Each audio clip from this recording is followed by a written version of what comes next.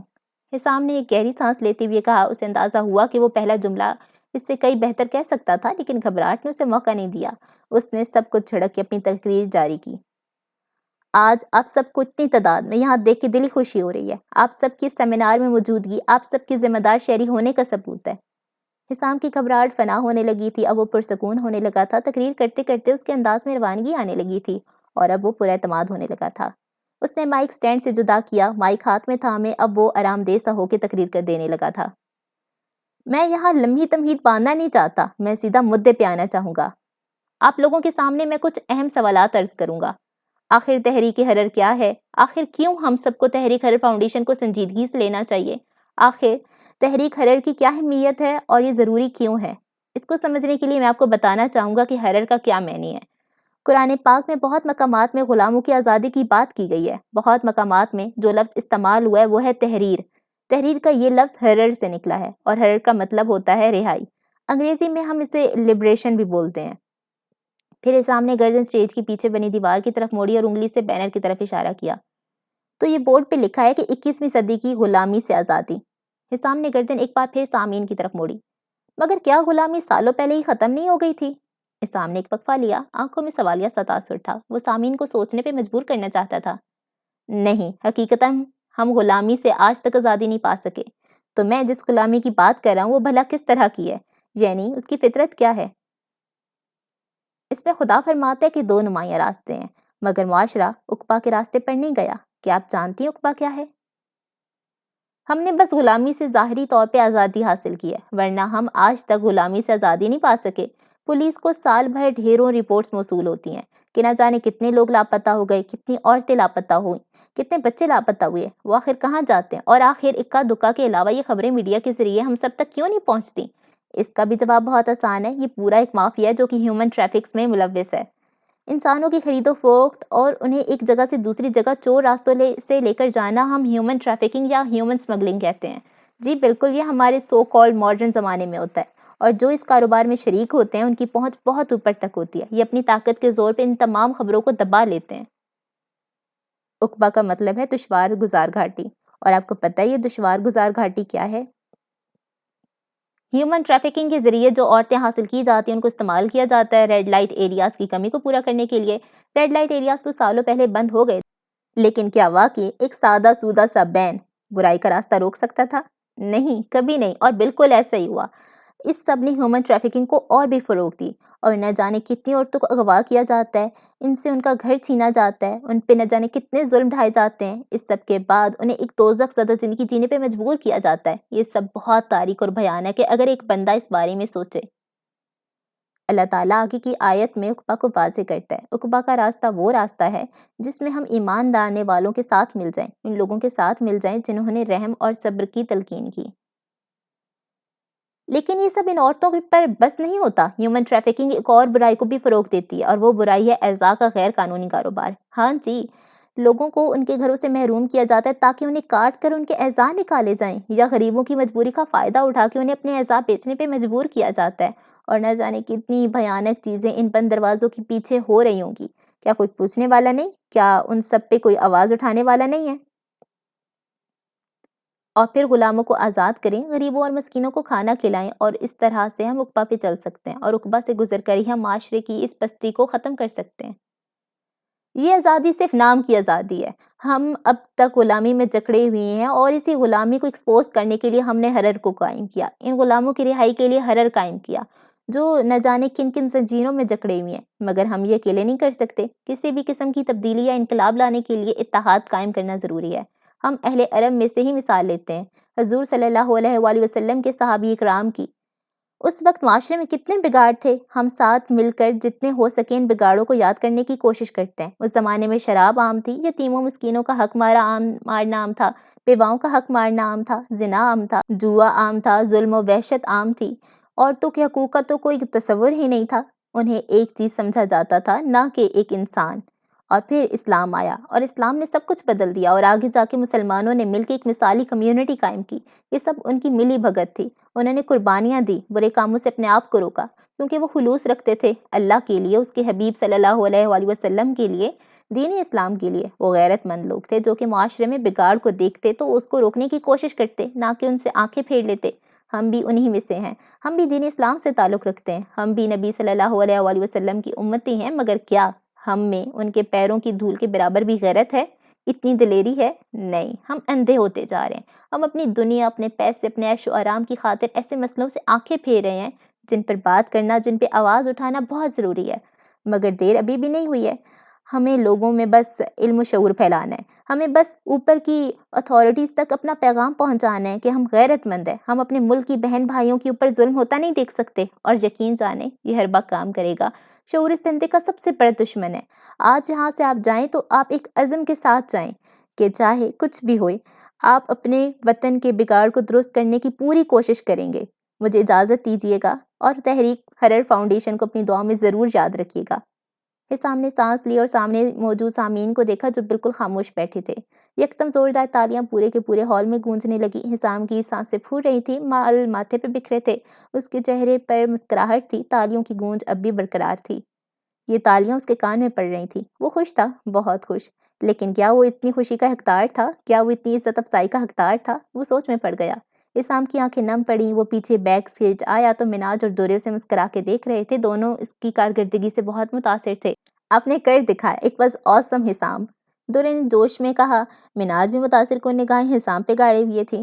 بہترین، تمہارے پاس الفاظوں کا ہنر ہے، ہم اس ہنر کا آگے بھی بہترین استعمال کریں گے۔ چلو میں راحیلہ کو بلواتی ہوں، اسے کچھ رپورٹس دینی ہے۔ مناج ایک بار پھر سے رخصت ہو گئی۔ حسام کی آنکھیں اب بھی نم تھی، وہ اپنے آنسو روکے ہوئے تھا۔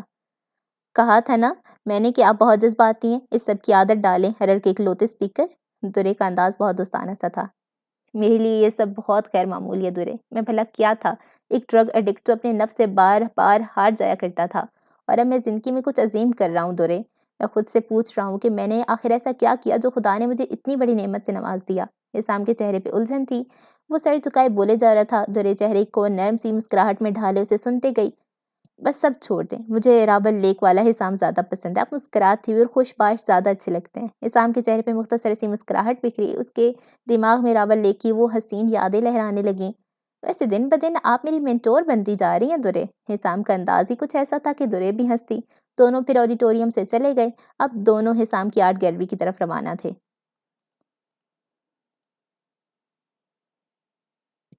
حسام کی آرٹ گیلری زیادہ بڑی نہیں تھی، لیکن کافی خوبصورت تھی۔ زمین اور دیواروں پہ دھول کی موٹی تہہ اس بات کی نشاندہی کری تھی کہ اس آرٹ گیلری کو سالوں سے استعمال نہیں کیا گیا۔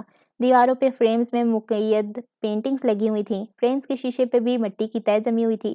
زمین پہ بہت سی پینٹنگز تھی جنہیں کپڑے سے ڈھکا ہوا تھا۔ پورے آڈیٹوریم میں دورے جائزہ لے رہی تھی، ہر پینٹنگ کسی شاہکار سے کم نہیں تھی۔ اس وقت حسام کی پرانی یادیں تازہ ہونے لگی تھیں، وہ کس طرح سے بچپن میں یہاں آیا کرتا تھا اور سب کچھ بھول جایا کرتا تھا۔ وہ کتنا آزاد تھا، ہر بوجھ سے آزاد، ہر تکلیف سے آزاد، ہر قسم کے رنج سے آزاد۔ کیا اس کی یہ آزادی کبھی لوٹے گی بھی؟ حسام نے سفید کپڑا اٹھایا جس سے پینٹنگ کو ڈھکا ہوا تھا۔ وہ پینٹنگز فی الحال فریم پہ نہیں لگائی گئی تھی، اس لیے ہی انہیں کپڑے سے ڈھکا گیا تھا۔ دورے ساری پینٹنگز کو تعجب سے دیکھنے لگی۔ ان سب میں سے آپ کی فیوریٹ کون سی ہے حسام؟ حسام نے ایک بھرپور نظر آرٹ گیلری میں دہرائی۔ اس کے لیے جواب دینا بہت آسان تھا۔ اس نے آگے بڑھ کے دیوار سے ایک پینٹنگ اتاری، دورے کی طرف واپس آ کے اس نے دورے کو وہ پینٹنگ تھمائی۔ دورے اس پینٹنگ کو غور سے دیکھنے لگی۔ یہ والی، کیونکہ یہ میری پہلی پینٹنگ ہے۔ اس پر ایک بلی بنی ہوئی تھی جس کا فر بھورا تھا اور اس پہ ٹائیگر کے جیسے سٹرپس تھے۔ سٹرپس کا رنگ ہلکے بھورے رنگ کا تھا۔ اس کے ماتھے پر ہلکے بھورے رنگ سے لکیریں بنی ہوئی تھیں جو کہ انگریزی میں الفابیٹ ایم جیسی لگتی تھیں۔ اور اس پینٹنگ میں میری بہت سی حسین یادیں مقید ہیں دورے، شاید اسی وجہ سے میرے لیے یہ پینٹنگ بہت خاص ہے۔ یہ پینٹنگ میں نے پہلی دفعہ اس آرٹ اسٹوڈیو میں بنائی۔ اسی دن میرے ڈیڈ نے مجھے آرٹ اسٹوڈیو کا سرپرائز دیا تھا، میں کبھی وہ دن نہیں بھولنا چاہتا۔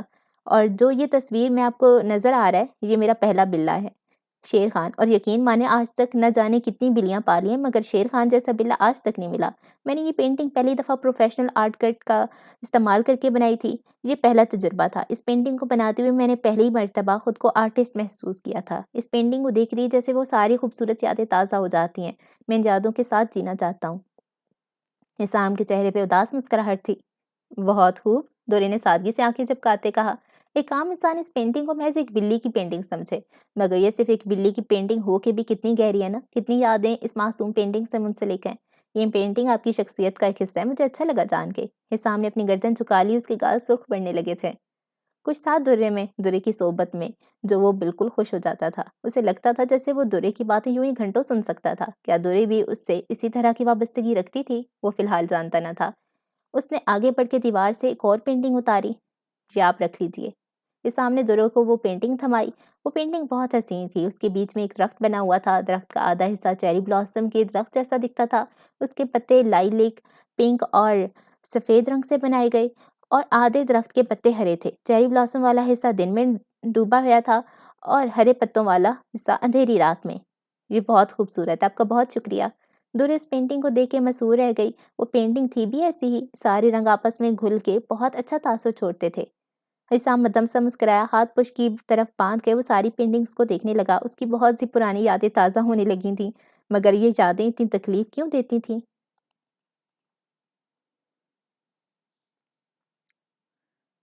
Dubai international airport. دبئی کی ایئرپورٹ کی بات کی جائے تو بس اتنا ہی کہوں گا کہ یہ صرف ایک ایئرپورٹ نہیں بلکہ ایئرپورٹ سے بڑھ کے ہے۔ یہاں پہ ہر طرح کی سہولیات دیکھنے کو ملتی ہیں، شاپنگ کرنی ہے، یہاں بہترین سے بہترین ڈیوٹی فری شاپنگ مالز موجود ہیں، بچوں کو جھولے جھلانے ہیں، یہاں پہ کڈز ایریا بھی موجود ہے، مساج کروانے، یہاں اعلیٰ طرز پہ بنے ہوئے بہترین سپا بھی دستیاب ہیں۔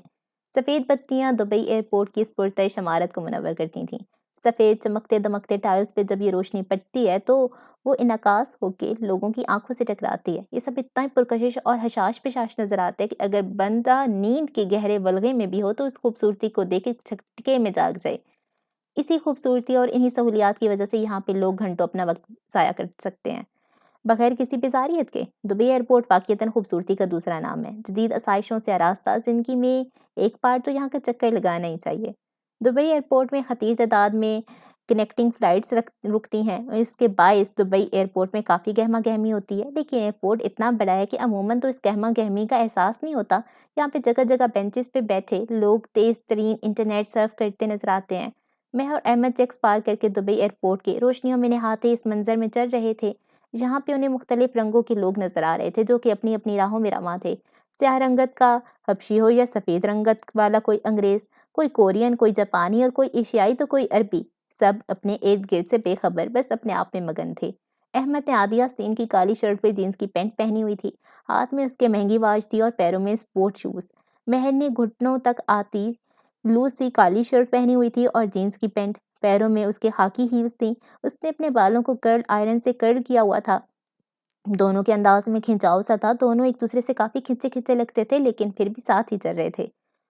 تھوڑی دیر بیٹھ کر کچھ کھا لیتے ہیں۔ احمد کا انداز سرد سا تھا، وہ یقیناً اب بھی مہر سے خفا تھا۔ مہر نے سر اس بات میں ہلایا، وہ اپنے آپ پہ قابو پا چکی تھی لیکن چہرہ اب بھی مرجھایا ہوا تھا۔ دونوں نے ایک ریسٹورانٹ سے برگرز لیے اور آمنے سامنے ٹیبل پہ بیٹھ کے لیویز سے برگر کے لقمے بھرے۔ یہاں کھانے کا ذائقہ بھی قدرے مختلف اور برگر بھی پاکستان کے عام برگر سے کافی بڑا تھا۔ آپ کو یہاں کے میری ماں کی جان کو خطرے میں نہیں ڈالنا چاہیے تھا، مہر لا تعلق سے انداز میں بولی۔ اس کے دماغ میں خطرے کی گھنٹیاں ڈنڈنا رہی تھیں۔ یہاں آنے سے پہلے اس نے اندھیرے اور برائی کی ملکہ کے ساتھ ایک معاہدہ کیا تھا، وہ معاہدہ اسے ستائے جا رہا تھا۔ کیا آپ کو واقعی لگتا ہے کہ میں نے ایسا کوئی انتظام نہیں کیا ہوگا؟ آپ کیا احمد یوسف کو جانتی بھی ہیں مہر؟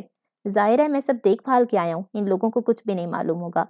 احمد کا انداز اب بھی سرسا تھا، انداز میں تلخی بھی گھلی ہوئی تھی۔ جہاں مہر کچھ پرسکون ہونے لگی وہاں اسے احمد کا تلخ انداز اندر سے کاٹ رہا تھا۔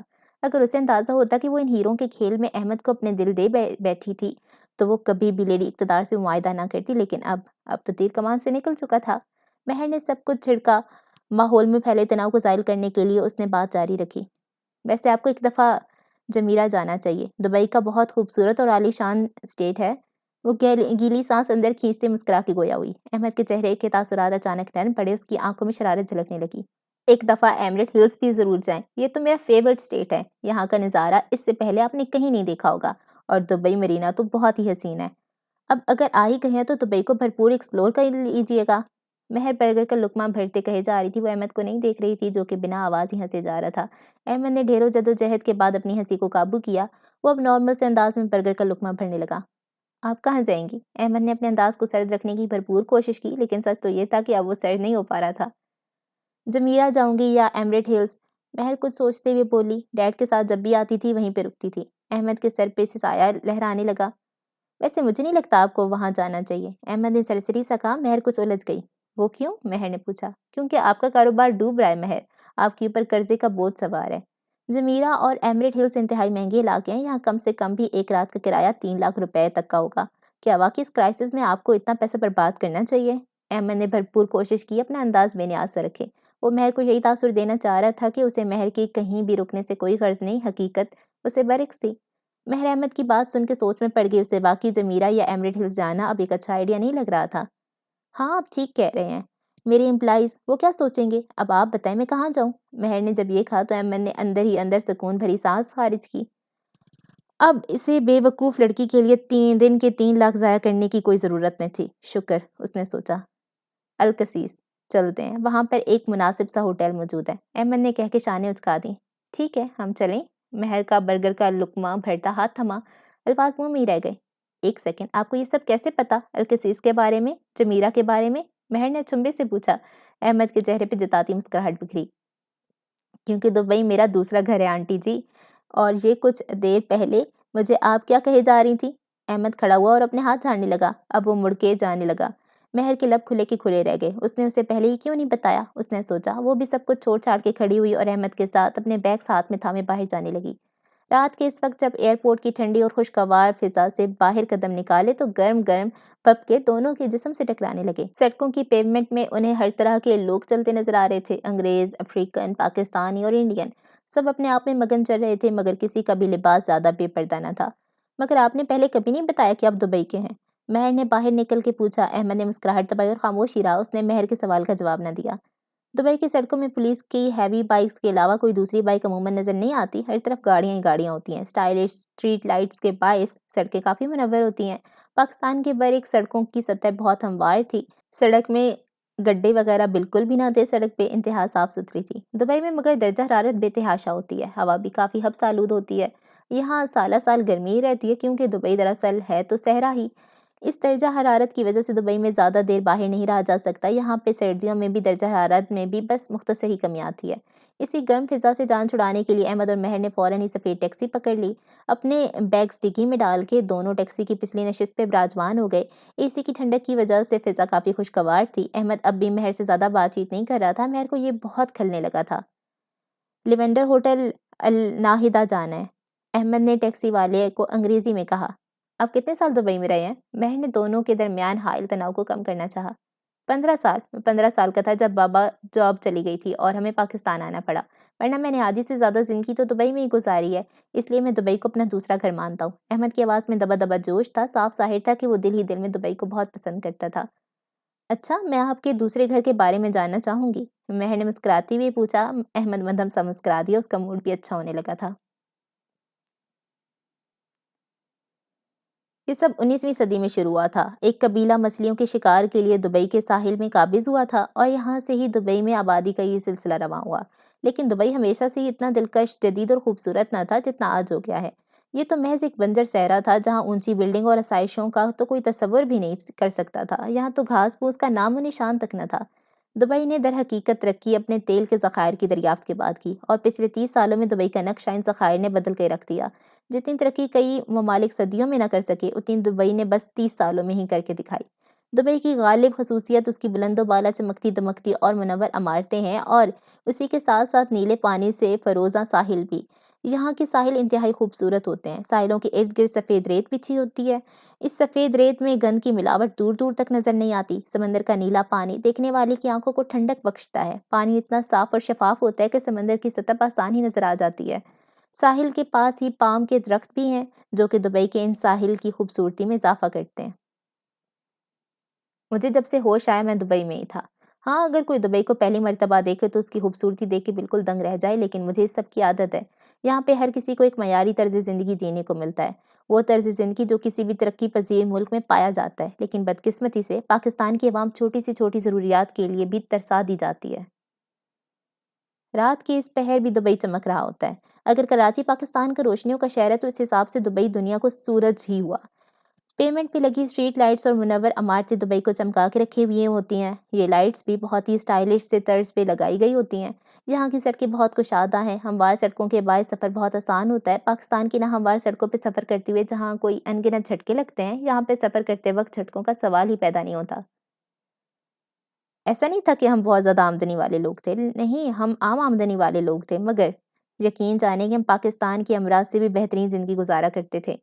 ہم عام آمدنی والے لوگ تھے مگر پھر بھی ہمارے پاس ہمیشہ نئے ماڈل کا موبائل ہوتا تھا۔ میں کھلے عام سڑکوں پہ موبائل ہاتھ میں پکڑے گھوما کرتا تھا کیونکہ یہاں پہ چوری کا تو کوئی تصور ہی نہیں۔ مجھے تو جیبوں میں والیٹ اور موبائل ڈالنا پاکستان میں آ کے معیوب لگتا تھا۔ دبئی میں دو طرح کے علاقے عام طور پر آتے ہیں، ایک بہت مہنگے اور عالیشان اور تھوڑے سستے مگر اس کے باوجود قدرے عالیشان۔ عالیشان علاقے جیسے جمیرہ، ایمریٹ ہلز میں تو ہمیں صرف محل ہی محل نظر آئیں گے، اونچی عالیشان عمارتیں ہر طرف کھڑی ہوئی ہوں گی، مہنگی سے مہنگی جدید سے جدید گاڑیاں ہمیں سڑکوں پہ روان دوا نظر آئیں گی۔ دبئی کے تھوڑے سستے علاقوں کا طرز زندگی مہنگے علاقوں سے بہت منفرد ہے مگر پھر بھی یہ طرز زندگی بہترین ہے۔ یہاں پر بھی اونچی اونچی عمارتیں، خوبصورتی سے بنائے گئے پارکس اور سیاحی مقام بھی موجود ہیں، جدید گاڑیاں ادھر بھی نظر آتی ہیں، ادھر بھی سڑکیں کشادہ ہی ہوتی ہیں اور عالیشان شاپنگ مالز ادھر بھی پائے جاتے ہیں۔ میں ہر ہفتے باہر کا کھایا کرتا تھا، شاپنگ مالز میں گھوما کرتا اور اچھی سے اچھی چیزیں پہنا کرتا، خریدا کرتا تھا۔ مطلب عام آمدنی کے باوجود ہمارے پاس ہر آسائش میسر تھی۔ دبئی کے شاپنگ مالز بہت دلشاد اور حشاش بشاش ہوتے ہیں، یہاں ہر قسم کے برانڈز ہمیں نظر آئیں گے، شاپنگ مالز میں ہر طرح کی سہولیات بھی موجود ہیں، یہاں ہمیں چھوٹے چھوٹے لڑکے اکیلے شاپنگ کرتے دکھیں گے، عرب بھی ہمیں بہت نظر آئیں گے۔ عرب ہمیشہ اپنے روایتی لباس میں ہی پھرتے ہیں، بہت کم ہی ہوگا کہ ہمیں کوئی عرب اپنے روایتی لباس میں نہ ملے۔ عرب یہاں کے بہت خوش اخلاق اور نرم مزاج کے ہوتے ہیں، اور یہ تھا احمد یوسف کے دوسرے گھر دبئی کا ایک مختصر سا نظارہ۔ لیونڈر ہوٹل الناہدہ کالے آسمان تلے پوری بھرپور چمک رہا تھا۔ ہوٹل اس وقت آسمان کی بلندیوں کو چھوتا نظر آ رہا تھا، سامنے سے بلڈنگ گولائی میں بنی ہوئی تھی، شیشے کی دیواریں نظر آتی تھی جن پہ بلو ٹینٹ لگایا گیا تھا جس کے باعث باہر سے وہ نیلی دکھائی دیتی تھی۔ ہوٹل کافی حسین طرز سے بنایا گیا تھا اور کافی ماڈرن بھی تھا۔ مہر اور احمد کی وہ سفید ٹیکسی لیونڈر کے داخلی دروازے کے پاس آ کے رکی، دونوں گاڑی سے ساتھ ہی اترے اور پھر دونوں نے سوٹ کیس نکالے، اس کے بعد ٹیکسی اپنی راہ چل دی اور مہر اور احمد اپنی۔ مہر اوپر سے نیچے نظریں گھماتے اس حسین و جمیل ہوٹل کو دیکھ رہی تھی۔ آپ کو اس ہوٹل کے بارے میں کیسے پتا تھا؟ مہر نے ہوٹل کو دیکھتے ہوئے پوچھا۔ 4 سال پہلے آپا اور فیروز بھائی کے ساتھ آیا تھا تو ادھر ہی رکا تھا۔ اس ہوٹل کا کرایہ زیادہ نہیں اور سہولیات بہترین ہے، پول ایریا ہے، بڑے بڑے کمرے ہیں، بھلا اور کیا چاہیے ہمیں؟ ویسے آپ کو شاید عادت ہو جمیرہ کے اس سے بھی بڑے ہوٹلز میں رکنے کی۔ نہیں، میں کون سا روز روز آتی تھی، 2 3 دن ہی آئی ہوں بس، مہر نے کہتے ہوئے شانیں اچکا دیں۔ اب دونوں اس حفظدہ ماحول کو پیچھے چھوڑ کے ہوٹل کی ٹھنڈی اور خوشگوار فضا میں داخل ہوئے۔ الناہدہ کی لابی بھی کافی خوبصورت تھی، چھت پہ لگی بتیوں کے باعث لابی چمک رہی تھی۔ لابی میں ہی جگہ جگہ نرم و ملائم صوفے رکھے ہوئے تھے، دیوار کے ساتھ کونے میں ایک ریسیپشن بنایا گیا تھا۔ ریسیپشن پہ جا کے احمد اور مہر نے اپنے اپنے کمرے لیے، احمد نے دانستہ طور پہ مہر کے برابر والا کمرہ لیا۔ دونوں اپنے کارڈ سوائپ کر کے لفٹ کی جانب بڑھنے لگے، لفٹ میں صرف وہی دونوں تھے، ان دونوں کو چھٹی منزل پہ جانا تھا۔ احمد نے لفٹ کے بٹن دبائے تو لفٹ اوپر جانے لگی۔ آپ ناراض ہیں مجھ سے؟ لفٹ کا دروازہ بند ہوا تو مہر بولی۔ آپ کو میری ناراضگی کی اتنی پرواہ کیوں ہے آخر؟ مہر کے ماتھے پہ بل پڑے، وہ خود بھی نہیں جانتی تھی کہ اس کی ناراضگی، اس کی تلخی اسے کیوں تکلیف دے رہی تھی، پھر وہ اسے کیسے بتاتی؟ آپ جانتی ہیں کہ سب ٹھیک جا رہا تھا، احمد بولا۔ مہر اب بھی کچھ کھوئی کھوئی سی تھی، مگر پھر آپ نے چیزیں چھپانا شروع کر دیں، جب تک آپ چیزیں چھپانا نہیں چھوڑیں گی ہم شاید کبھی ساتھ کام نہ کر سکیں۔ میں آپ کا انتظار کروں گا، جب بھی چاہیں مجھے سچ سچ بتا دیں۔ احمد کی بات ختم ہوئی تو لفٹ بھی رک گئی، دروازہ اپنی مخصوص آواز کے ساتھ کھلا تو چھٹے فلور کی حشاش بشاش راہداری ان دونوں کی نظروں کے سامنے نمودار ہوئی۔ احمد مہر کو پیچھے چھوڑ کے راہداری میں قدم اپنے کمرے کی جانب بڑھانے لگا، مہر کے قدم زنجیر ہو گئے، وہ بھلا اسے کیسے بتاتی کہ وہ اس ظالم ملکہ کے ساتھ ایک ڈیل کر کے آ رہی ہے، وہ ڈیل جس نے اس کے ہاتھ باندھ کے رکھ دیے تھے۔ مہر کو پچھتاوا ہونے لگا، کاش وہ اس وقت وہ شرط نہ رکھتی، کاش۔ لفٹ کا دروازہ بس بند ہی ہونے والا تھا کہ مہر ہڑبڑا کے باہر نکلی، وہ راہداری میں تیزی سے چلنے لگی۔ احمد اپنے کمرے کے دروازے کے باہر کھڑا تھا۔ اب ایسے کیوں آئی ہیں؟ مہر تھوڑی اونچا آواز میں بولی تھی۔ میں اب کچھ بتانا ضروری نہیں سمجھتا، کل ملیں گے۔ احمد نے کی کارڈز دروازے پہ لگایا تو دروازہ کا لاک کھل گیا۔ مہر ایک بار پھر وہیں کھڑی رہی، یہ تلخی ہر گزرتے وقت کے ساتھ اسے زخم آلود کرتے جا رہی تھی۔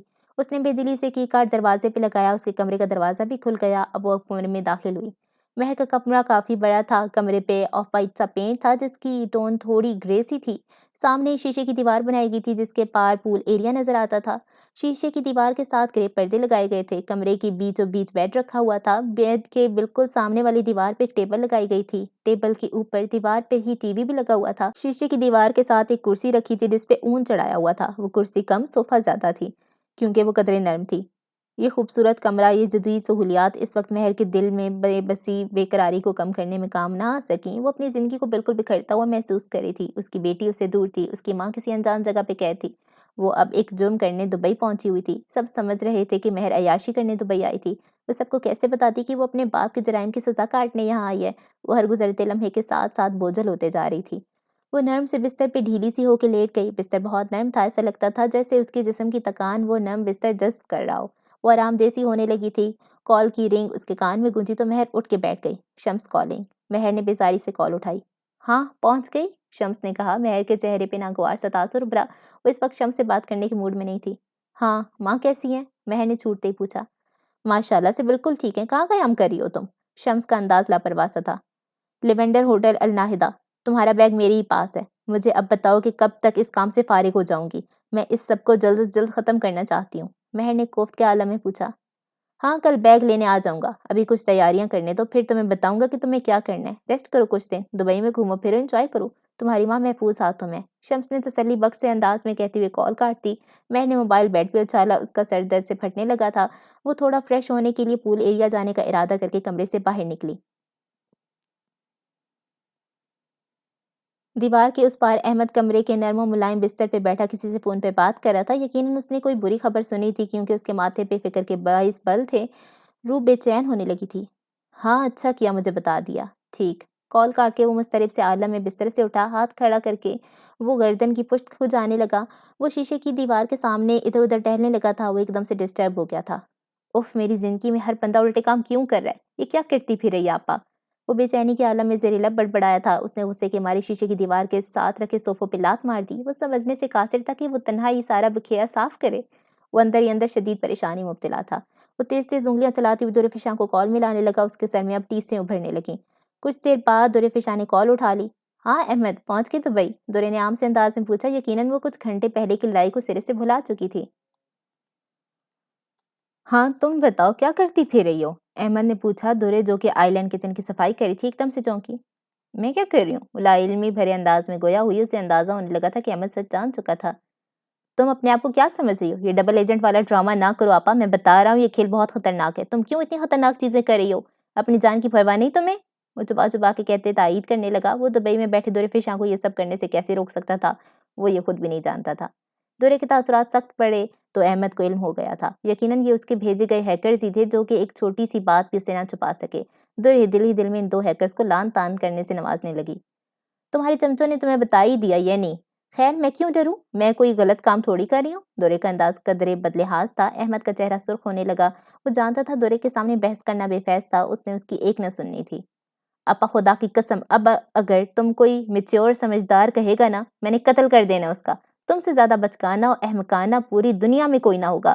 اور وہ غصے سے تڑپتے ہوئے کہا اور کال کاٹ دی۔ وہ دور فشاں سے مزید بات نہیں کر سکتا تھا۔ احمد کی آنکھوں میں بے چینی بڑھنے لگی۔ دل ہی میں طرح طرح کے خدشات پنڈلانے لگے تھے۔ مہر کے لیے، دور فشاں کے لیے، سب کی فکر اسے ستائے جا رہی تھی۔ نہ جانے ہر کوئی اس کی زندگی خراب کرنے پہ کیوں تلا ہوا تھا۔ اسے ایک دم سے ہر ایک انسان سے نفرت محسوس ہونے لگی۔ بھاڑ میں جائے مہر، نہ جانے اسے کن کاموں میں لگا دیا، اور یہ دورے اس کی پیٹھ پیچھے کیا کر رہی تھی۔ یہ سب سوچ سوچ کے احمد کا دماغ پھٹنے لگا تھا۔ ایک سے بڑھ کر ایک نمونہ آخر اسے ہی نصیب ہونے تھے۔ اس نے سوچ کے ہاری ہوئی سانس خارج کی۔ آنکھوں میں فکر مندی بڑھنے لگی تھی۔ جہاں ہر کسی کو لگتا تھا کہ احمد بے حساس انسان ہے، وہاں بہت ہی احمد کے اس روپ سے ناواقف تھے۔ اسے بہت فکر ہوتی تھی، اسے بھی اپنوں کی پریشانیاں ستاتی تھیں، لیکن وہ یہ سب دوسروں پہ عیاں نہ ہونے دیتا تھا۔ احمد اب آنکھیں بند کر کے اپنے آپ کو پرسکون کرنے کی کوشش کرنے لگا۔ اسے اپنے غصے کو اپنے اوپر حاوی نہیں ہونے دینا تھا۔ ٹیبل پہ پڑی بوتل سے ٹھنڈا پانی پینے اس نے اپنے حلق میں نگلا۔ وہ اپنے ٹھنڈا اور پرسکون ہونے لگا تھا۔ وہ شیشے کی دیوار کے پار دیکھنے لگا۔ اسے پول ایریا میں مہر نظر آئی۔ وہ اسے ٹھیک سے دیکھ سکتا تھا۔ وہ پول ایریا میں سست روی سے چہل قدمی کر رہی تھی۔ اس کا چہرہ بجھا ہوا تھا، چال بھی بالکل مرجھائی ہوئی تھی۔